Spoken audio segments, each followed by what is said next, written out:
വാർത്തയിലേക്ക്. കോഴിക്കോട് എലത്തൂരിലെ ഇന്ധന ചോർച്ചയിൽ ഹിന്ദുസ്ഥാൻ പെട്രോളിയത്തിനെതിരെ കേസെടുത്തു.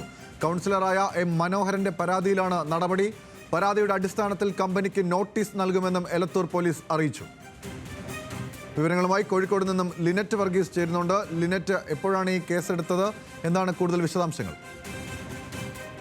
ഗൗതം, ഈ ഒരു വിഷയത്തിൽ ആദ്യമായിട്ടാണ് പോലീസിന്റെ ഒരു നടപടിക്ക് ഒരുങ്ങിയിരിക്കുന്നത്. കോഴിക്കോട് എലത്തൂരിലെ ഇന്ധന ചോർച്ച കഴിഞ്ഞ വ്യാഴാഴ്ചയാണ് നമ്മൾ റിപ്പോർട്ട് ചെയ്തത്.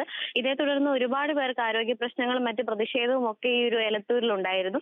ഇതിന്റെ പേരിൽ മറ്റ് നടപടികൾ ഒന്നും തന്നെ എടുക്കാതെ അധികൃതരുടെ റിപ്പോർട്ടുകൾ തേടുക മാത്രമാണ് ചെയ്തിരിക്കുന്നത്.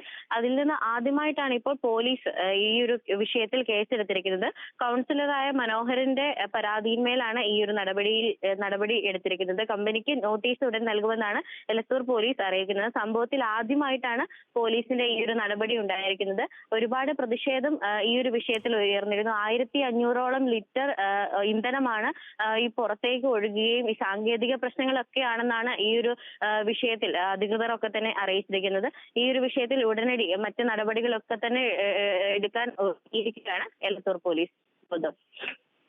ശരി, കോഴിക്കോട് നിന്ന് ലിനറ്റ് വർഗീസ് ആണ് വിശദാംശങ്ങൾ നൽകിയത്.